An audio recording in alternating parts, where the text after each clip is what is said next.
नमस्कार दोस्तों। नेस 2024 यानी राष्ट्रीय उपलब्धि सर्वे की तैयारी के 7वें सप्ताह के इस वीडियो में आपका स्वागत है। आज के इस वीडियो में हम कक्षा 6 विषय गणित के उन प्रश्नों के बारे में चर्चा करेंगे जिनकी तैयारी हमें इस सप्ताह में करनी है। इसके पहले की वीडियो यदि आपने नहीं देखे हैं तो उनकी लिंक इस वीडियो के डिस्क्रिप्शन बॉक्स में दी गई है। वहां से सभी विषयों के वीडियो आप प्राप्त कर सकते हैं और अपनी तैयारी अच्छे से कर सकते हैं। पहला प्रश्न है, एक वर्गाकार भूखंड का क्षेत्रफल है जिसकी एक भुजा की लंबाई 16 मीटर है। अब देखिए यहां पर हम बात कर रहे हैं वर्गाकार भूखंड की, यानी वर्ग में क्या होता है कि वर्ग की चारों भुजाएं बराबर होती हैं और इसका प्रत्येक कोण समकोण होता है ना। ठीक है, ये चारों भुजाएं बराबर हैं और इसका प्रत्येक कोण समकोण यानी 90 डिग्री का होता है। तो ऐसी जो आकृति होती है उसे हम कहते हैं वर्ग, और वर्ग के आकार का जो भूखंड होता है उसे हम कहते हैं वर्गाकार भूखंड। अब इसका हमें क्षेत्रफल याद करना है। क्षेत्रफल ने यानी इस भूखंड ने, है ना, जितना स्थान घेरा हुआ है, ठीक है ना, इसी तल पर, ये तल है और इस तल पर इस भूखंड ने जितना स्थान घेरा हुआ है वह कहलाता है क्षेत्रफल। ठीक है ना। तो वर्ग का क्षेत्रफल निकालना है तो क्या करेंगे हम, भुजा में भुजा का गुणा कर देते हैं। हम देख रहे हैं इसकी प्रत्येक भुजा जो है वो 16 मीटर की है ना, यानी लंबाई भी 16 है और चौड़ाई भी 16 है और भुजाएं दोनों बराबर है, इसकी चारों भुजाएं बराबर है ना, लंबाई और चौड़ाई दोनों बराबर है, इसलिए यहां पर हम लंबाई शब्द का उपयोग नहीं कर रहे हैं, एक भुजा लंबाई हो गई है। तो वर्ग का क्षेत्रफल निकालना है तो क्या करेंगे, भुजा का भुजा में गुणा, यानी लंबाई का चौड़ाई में गुणा करते हैं। लंबाई भी 16 है और चौड़ाई भी 16 है, तो 16 में हम क्या करेंगे, 16 का गुणा कर देते हैं, है ना। तो यहां पर गुणनफल आता है 256 वर्ग मीटर। क्षेत्रफल का जो मात्रक होता है वो होता है वर्ग, ठीक है, वर्ग इकाई। अब यहां पर लंबाई यानी भुजा लंबाई मीटर में दी गई है तो क्षेत्रफल आएगा वर्ग मीटर में। यदि यहां सेंटीमीटर होता तो उत्तर आता वर्ग सेंटीमीटर में। ठीक है ना। तो क्षेत्रफल का जो मात्रक होता है वो होता है वर्ग इकाई। तो इस प्रश्न का सही जो उत्तर है वो क्या हो जाएगा, विकल्प बी 256 वर्ग मीटर। ठीक है। अब यहां पर हमें ध्यान ये देना है कि आकृति ऐसे हैं, वर्गाकार है, तो वर्ग का क्षेत्रफल निकालने का जो सूत्र होता है वो हम याद कर लेते हैं, है ना, कि वर्ग का क्षेत्रफल बराबर होता है भुजा गुणित भुजा। ठीक है ना, भुजा गुणा भुजा। अब यहां पर एक भुजा की लंबाई हमें दी गई है, इसका अर्थ ये हुआ कि इसमें चारों भुजाएं बराबर लंबाई की है, क्योंकि वर्ग की परिभाषा होती है कि ऐसी आकृति जिसकी सभी भुजाओं की लंबाई बराबर हो और प्रत्येक कोण समकोण हो, ऐसी आकृति को हम वर्ग कहते हैं। ठीक है। चलिए अगला प्रश्न है, एक मशीन औसतन 2935 पेंच प्रतिदिन बनाती है। अगस्त 2022 में उस मशीन ने कितने पेंच बनाए। अब देखिए यहां पर हम देख रहे हैं कि प्रतिदिन का मतलब होता है एक दिन, यानी रोजाना रोजाना, है ना। तो एक दिन में जो मशीन है वह 2935 पेज बनाती है। तो कहा यह गया है कि अगस्त 2022 में उस मशीन ने कितने पेज बनाए। अब ये हमें ध्यान रखना है कि अगस्त माह दिया हुआ है, इसमें दिन नहीं दिए हैं, तो हमें याद होना चाहिए कि अगस्त माह में कितने दिन होते हैं। ठीक है, तो इसके लिए एक दोहा है वो याद कर लेंगे तो आपको समझ में आ जाएगा कि अगस्त माह में कितने दिन होते हैं, है ना। सी अब 29 के, बाकी के 31, 28 की फरवरी, चौथे सन 29। ठीक है ना। तो सी अप नवजू, है ना, सी अप नव जू ये 30 के हैं, है ना, ये किसके हैं, 30 दिन के होते हैं, ठीक है ना। सी यानी सितंबर, अप यानी अप्रैल, नो यानी नवंबर, जू यानी जून, ये 30 के होते हैं। बाकी के 31, अब इसके अलावा जो बचे हुए हैं, है ना, बाकी के 31, ठीक है ना। 28 की फरवरी, फरवरी कितनी होती है, 28 की, है ना, 28 की फरवरी चौथे सन 29, है ना, चौथे सन 29। इसका अर्थ क्या हुआ कि जिस सन में 4 का पूरा पूरा भाग चला जाता है उस सन में फरवरी 29 की आएगी, अन्यथा 28 की आती है ना। तो सी अपनौ जू 30 के, बाकी के 31, 28 की फरवरी, चौथे सन 29। हम देख रहे हैं कि अगस्त माह में कितने दिन होते हैं, 31 दिन होते हैं, यानी एक दिन में 2935 पेज बनते हैं, तो 31 दिन में कितने बनेंगे, ठीक है, ये हमें ज्ञात करना है। तो जब एक से अनेक का हम मान ज्ञात करते हैं तो वहां पर हमें गुणा की क्रिया करना पड़ती है, ठीक है ना। तो यहां पर क्या करेंगे, 2935 में 31 का गुणा करेंगे। अब चूंकि 31 का भाड़ा हमें नहीं आता है, कोई दिक्कत नहीं है, तो हम क्या करेंगे, पहले 1 का गुणा करेंगे 2935 में, तो 1 का गुणा करने पर संख्या वही आ जाती है। अब 3 का गुणा करेंगे, 3 दहाई स्थान पर है ना, तो इकाई स्थान पर हम शून्य लगा देंगे। क्यों कि देखिए यहां पर 31 है, इसका मतलब क्या हुआ, 3 का स्थानीय मान होता है 30 धन 1, है ना। अब हम यहाँ 30 का गुणा कर रहे हैं, लेकिन सरलता दृष्टिकोण से क्या करते हैं कि इस शून्य को यहां ले जाते हैं और बचे हुए अंक का हम गुणा कर देते हैं, ठीक है ना। इसलिए इकाई स्थान पर शून्य लिखना बहुत ही आवश्यक है।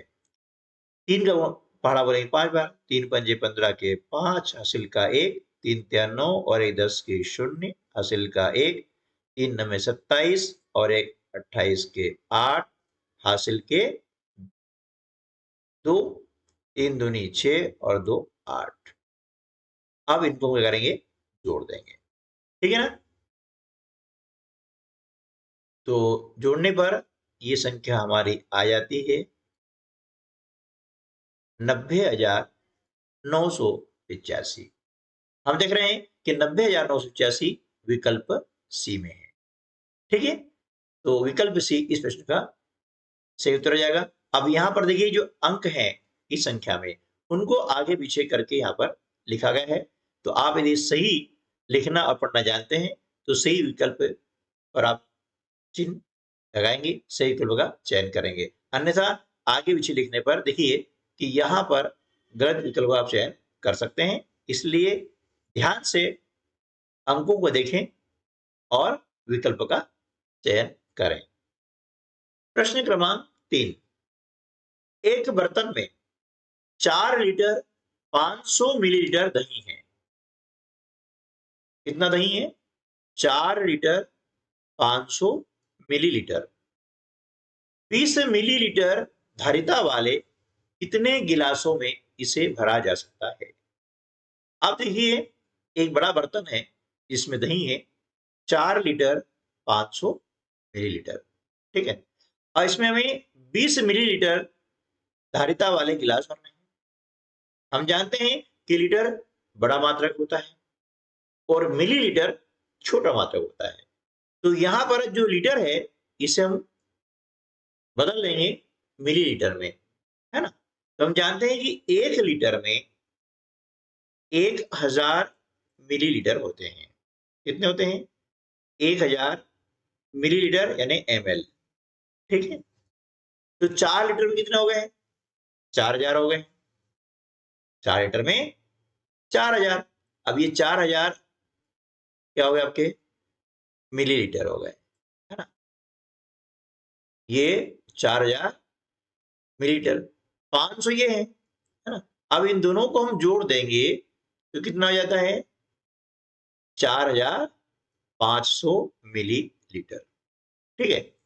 अब इनमें से हमें 20 मिलीलीटर धारिता वाले गिलास भरने हैं, तो 4500 में क्या करेंगे, 20 का भाग लगाते हैं, 20 का भाग लगाएंगे।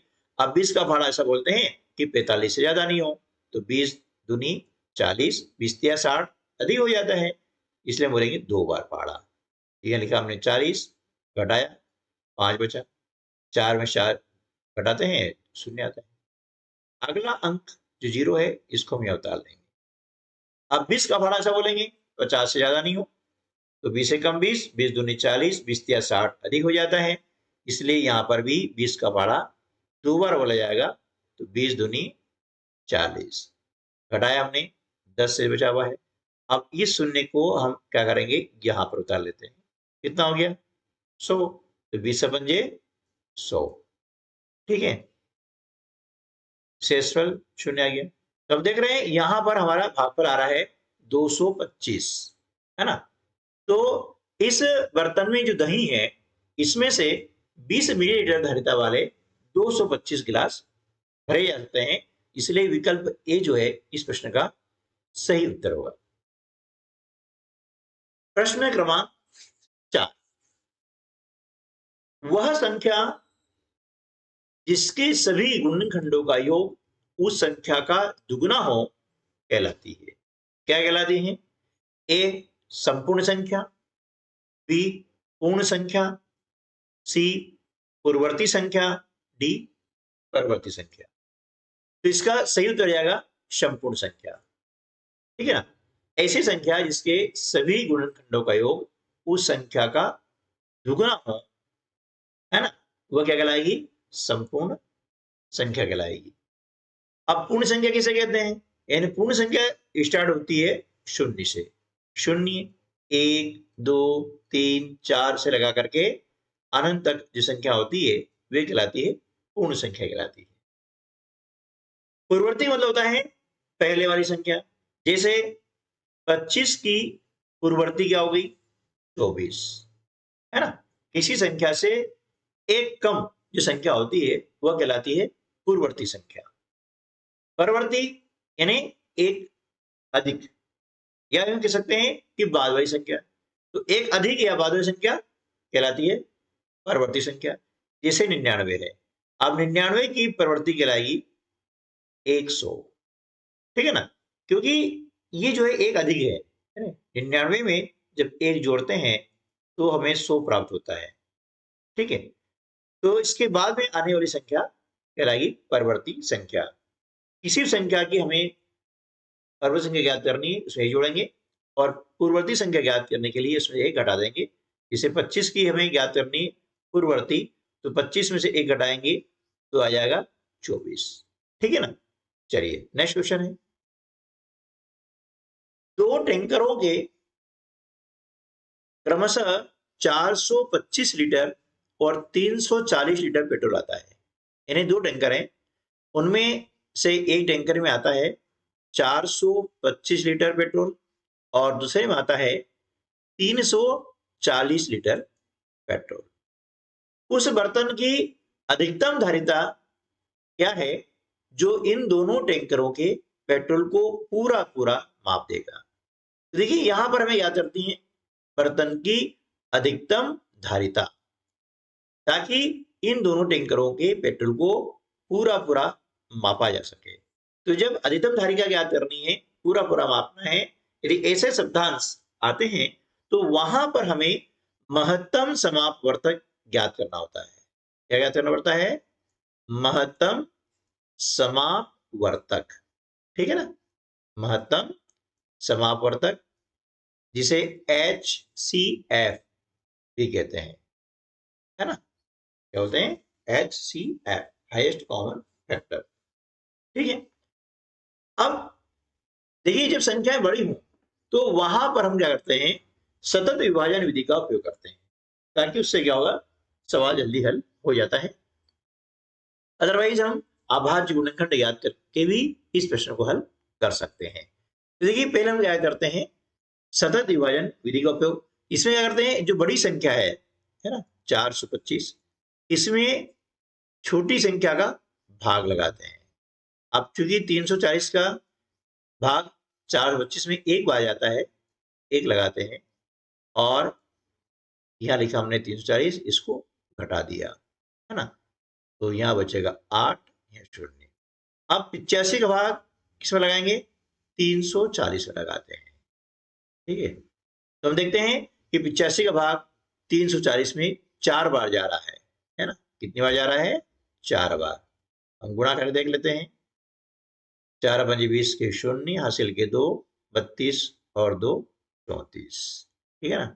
ये अब यहां पर शेषफल कितना आ रहा है? 0 आ रहा है। इसलिए जो अंतिम भाजक है 85, ये क्या हो जाएगा आपका? महत्तम समापवर्तक। क्या हो जाएगा? महत्तम समापवर्तक। कितना हो गया? 85। तो विकल्प सी जो है इस प्रश्न का सही उत्तर हो जाएगा। ठीक है ना? ये हो गई सतत विभाजन विधि। अब दूसरी विधि क्या है कि आप क्या करेंगे? 425 के अभाज्य गुणनखंड ज्ञात करेंगे, है ना? और 340 के भी अभाज्य गुणनखंड ज्ञात करेंगे। ठीक है, इसको हल कर लेते हैं। फिर जो विधि आपको अच्छी लगे उसका उपयोग आप कर सकते हैं। तो देखिए यहां पर हम 5 का भाग लगाते हैं। तो 5 नोट 40, 55 25, फिर 5 बार जाएगा 17 बार और 17 का 17। अब देखते हैं यहाँ पे 5 बार लगेगा। 5 छक्के 30, 5 नोट 40। अब यहाँ पर किससे भाग जा रहा है? 2 का। 2 तिया 6, 2 चौक 8, फिर 2 का जाएगा 17 और 17 का 17। ठीक है ना? अब क्या करेंगे? इनके जो अभाज्य गुणनखंड है इनको इस प्रकार से लिख लेंगे। 425 के अभाज्य गुणनखंड है 5 गुणा 5 गुणा 17 और 340 के अभाज्य गुणनखंड है ना? 5 गुणा 2 गुणा 2 गुणा 17। अब हम क्या करेंगे? इनमें से जो गुणनखंड कॉमन है यानी दोनों में पाया जा रहा है उसको बाहर निकाल लेंगे। 5 इसमें भी है, 5 इसमें भी है, हमने बाहर निकाल लिया। गुणा, अब देखिए यहां पर 2 है ना? लेकिन यहां पर 2 नहीं है, इसको नहीं निकालेंगे। यहाँ 5 है, नीचे 5 नहीं है, नहीं निकालेंगे। अब 17 दोनों में कॉमन है, ये निकाल लिया, इनका गुणा कर दिया। 17 पंजे 85। तो आप देख रहे हैं कि यहां पर आपका महत्तम समावर्तक आया था कितने? 85। और यहां पर भी आपका महत्तम समावर्तक 85 आया है। ठीक है, तब जो विधि आपको अच्छी लगे उसका उपयोग आप कर सकते हैं। अगला प्रश्न है, आप कितने समकोण घूम जाएंगे यदि आप प्रारंभ में उत्तर की ओर देख रहे हो और घड़ी की विपरीत दिशा वामावर्त यानी एंटी क्लॉकवाइज दिशा में पूर्व की ओर घूम जाए। आप देखिए यहां पर इसके लिए हम एक घड़ी का चित्र बनाते हैं ताकि समझने में आपको आसानी हो। ठीक है ना? ये घड़ी है, ठीक है ना? अब यहां पर कहा गया है कि प्रारंभ में आप उत्तर की ओर देख रहे हैं। देखिए यहां पर उत्तर दिशा ऊपर आती है, ये आप देख रहे हैं, ये दिशा उत्तर होती है ना? इस प्रकार से उत्तर नीचे दक्षिण होता है। और जब हम उत्तर की ओर मुंह करते हैं तो हमारा जो दाहिना हाथ होता है वो पूर्व और जो बायां हाथ होता है वहां पर पश्चिम आता है। ठीक है, चलिए तो प्रारंभ में हम उत्तर को देख रहे हैं, ये देख लिया। अब घड़ी की विपरीत दिशा वामावर्त यानी देखिए घड़ी यूं चलती है, ये घड़ी की दिशा कहलाती है। ठीक है ना? और यहां से इस प्रकार से आता है, ये कहलाता है घड़ी घड़ी की विपरीत दिशा यानी वामावर्त या एंटी क्लॉकवाइज। ठीक है, अब यहां पर पूर्व की ओर घूम जाए तो देखिए यहां से आप आ रहे हैं, है ना? यहां से आप घूमना प्रारंभ करते हैं घड़ी की विपरीत दिशा में और कहा गया है कि पूर्व में आप आ जाए यानी यहां पर आ गए। आप कहां पर आ गए? यहां पर आ गए। ये दिशा क्या हो गई? पूर्व हो गई। तो कितने समकोण घूमेंगे? तो देखिए समकोण होता है 90 डिग्री का। आप देख रहे हैं यहां पर एक समकोण हो गया ना? एक समकोण यहां हो गया और ये समकोण यहां हो गया, यानी यहां पर हम 3 समकोण घूम गए। पहला समकोण, दूसरा समकोण और तीसरा समकोण। इस प्रकार से विकल्प सी जो है इस प्रश्न का सही उत्तर होगा। ठीक है, क्लियर समझ रहा ना? चलिए अगला प्रश्न है, सरिता को केक का 2 सही 1/2 भाग मिला और आशा को 1 सही 1/3 भाग। दोनों को केक का कितना भाग मिला। ठीक है, अब देखिए यहां पर जो सरिता को भाग मिला है वह है 2 सही 1/2। ठीक है ना, और आशा को मिला हुआ है 1 सही 1/3। अब दोनों को केक का कितना भाग मिला, यानी हमें इनका करना पड़ेगा जोड़। ठीक है, तो यहां पर ये भिन्न दी गई है, ये कहलाती है मिश्रित भिन्न, है ना, यानी मिक्स्ड फ्रैक्शन। अब इसे हमें कन्वर्ट करना है किसमें, विषम भिन्न में, है ना। तो कैसे करेंगे, देखिए ये जो हर है इसका गुणा करेंगे पूर्ण संख्या में, यानी 2 दूनी 4 और अंश को जोड़ देंगे, 4 और 1 5, यानी 5/2। जो हर है वही का वही लिखा जाएगा, जो है उसी को लिखेंगे। धन अब 3 कम 3 और 1 4, 4/3, है ना। अब इसको जोड़ेंगे तो देखिए हर यहाँ पर 2 और 3 है, और 2 और 3 में कोई कॉमन नहीं है ना, इन्हें अभाज्य संख्या है, ठीक है, गुणा कर देंगे 2 तिया 6, यहाँ पर आ जाएगा इसका एलसीएम, है ना, इन्हें लघुत्तम समावर्तीय।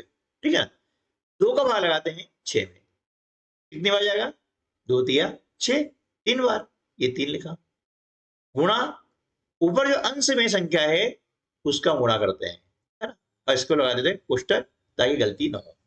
धन का चिन्ह है, धन का चिन्ह लगा दिया, 3 का भाग लगाते हैं 6 में, 3 दूनी 6, 2 बार भाग जाता है 2 लिखा, गुणा अंश जो संख्या है उससे गुणा करेंगे, उसको लिख देंगे और लगा देंगे कोष्टक।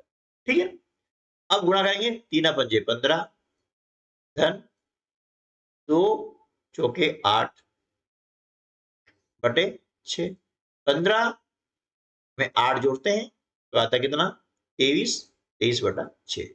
अब 23/6 विकल्प ए में विद्यमान है, इसलिए विकल्प ए जो है इस प्रश्न का सही उत्तर होगा। ठीक है ना, तो इस प्रकार से हमें हल करना है, अंदाज से 4 में से किसी एक पर गोला नहीं लगाना है या इसको चयन नहीं करना है। हाँ, जब भी गणित के एमसीक्यू क्वेश्चन आते हैं, बहुविकल्प प्रश्न आते हैं, तो उसे हमें हल करना होता है, तभी जाकर के हम सही निर्णय पर पहुंच सकते हैं।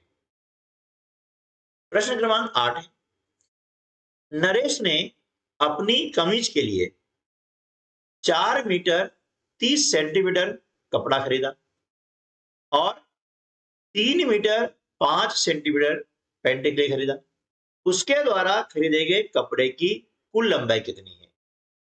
कुल लंबाई मतलब जोड़ की क्रिया हमें करनी है, तो क्या करेंगे, देखिए यहां पर हम मीटर और सेंटीमीटर लिख देते हैं, मीटर और सेंटीमीटर। ठीक है, अब कमीज के लिए कितना कपड़ा खरीदा है, 4 मीटर और 30 सेंटीमीटर, तो मीटर नीचे लिखा हमने 4 और सेंटीमीटर नीचे लिखा 30, ये 4 मीटर 30 सेंटीमीटर। अब पैंट के लिए 3 मीटर 5 सेंटीमीटर, 3 मीटर और 5 सेंटीमीटर, तो 5 हम लिखेंगे 0.5, ध्यान रखिएगा, 1 से लगाकर 9 तक के अंक लिखते हैं हम, 01, 02, 03, है ना, 09, इस प्रकार से। अब इसको हम जोड़ देंगे, तो गलती यहीं पर होती है, यदि आपने इसे सही नहीं लिखा है तो आंसर गलत हो जाएगा। ठीक है ना, अब इसको जोड़ते हैं, जैसे सामान्य जोड़ते हैं, 0 में 5 जोड़ा 5 आता है, 3 में 0 जोड़ देंगे 3 आ जाएगा, 4 और 3 7, तो उत्तर क्या हो गया 7 मीटर और 35 सेंटीमीटर। ठीक है, लेकिन यहां पर हम देख रहे हैं विकल्प में इस प्रकार का उत्तर नहीं है, दशमलव है, तो इसका अर्थ ये हुआ कि देखिए यहां पर हम लगा देंगे दशमलव, है ना, और यहां पर लिख देंगे मीटर।